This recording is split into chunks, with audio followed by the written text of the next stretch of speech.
Haya sasa bwana, kwenye masuala yetu ya ukaushaji leo tunakuletea case study ya tangawizi. Kule nyuma yangu ndo sehemu ya kwanza kabisa baada ya kumpokea mteja wetu. Tumehakiki kilo zake. Sasa unazichukua unazipeleka pale sehemu yetu ya kuoshea. Sehemu ile ya kuoshea unaona tangawizi hapo ikiwa na matakataka yake kama unavyoiona hii hapa. Ikiwa na matakataka yake. Kisha tunaweka hapo sehemu kama unavyoona hapo mtaalamu anafanyaje? Anaosha. Na mama tangawizi yako na matope tope yake kama unavyoyaona haya. Umeona haya? Na matope tope yake. Kwa hiyo yanaoshwa haya yanakuwa masafi kabisa. Baada ya kuwa safi tutatia kwenye dishi lile pale unaloliona pale. Ukilitia kwenye dishi lile pale zishakuwa safi zimeoshwa vizuri. Labda ngoja nikusogezee kabisa uone kwamba mambo yanakuaje kinapooshwa. Zinakuwa mvurugo. Umeona hapo? Kwa hiyo hapo kuna partition. Sehemu ya kwanza hapo kabisa ambapo anakuwa tope zikishakuwa safi safi unahamisha kwenye kile chumba namba 2 pale kama unavyoona mambo yanakuwa vile. Baada ya kukamilisha hapo na unaenda kuweka kwenye nini? Kwenye hilo dishi hapo.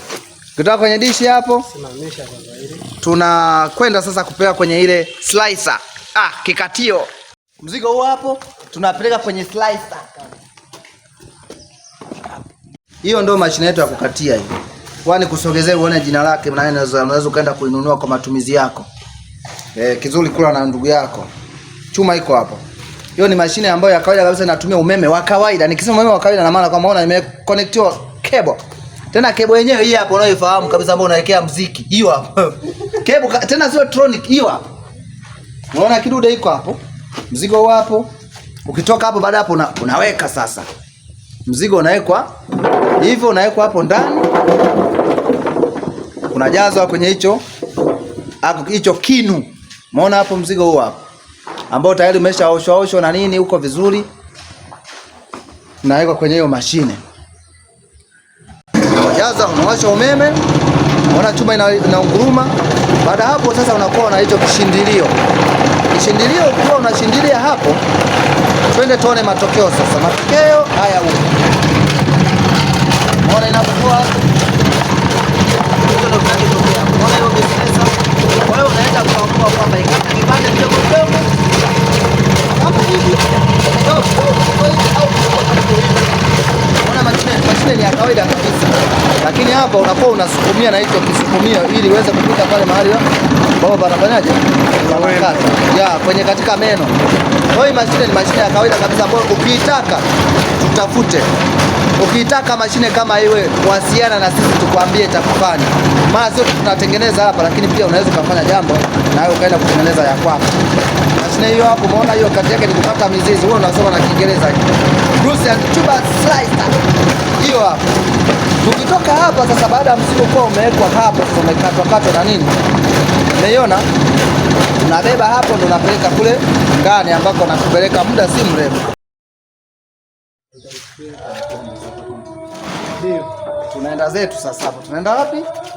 Kwenye swala uandikaji hapa. Hao. Unaona mzigo? Hao. Huku ndo tunakoanikia ziko nyingi. Umeona hizo? Zote hizo. Umeona hizo? Hapa leo ni tangawizi tu leo. Hizo hapo. Hizo hapo. Tunaanika tangawizi zetu za mteja. Tumekuambia wewe hata kama una tani 3 tupe hiyo order. Tutafanya kazi kwa uaminifu mkubwa sana. Hawa watu wanaosaidia mambo yaweze kwenda si wengine. Wanaitwa Getaroma Spices ambao wao wanahusika wananunua, sio tu kununua.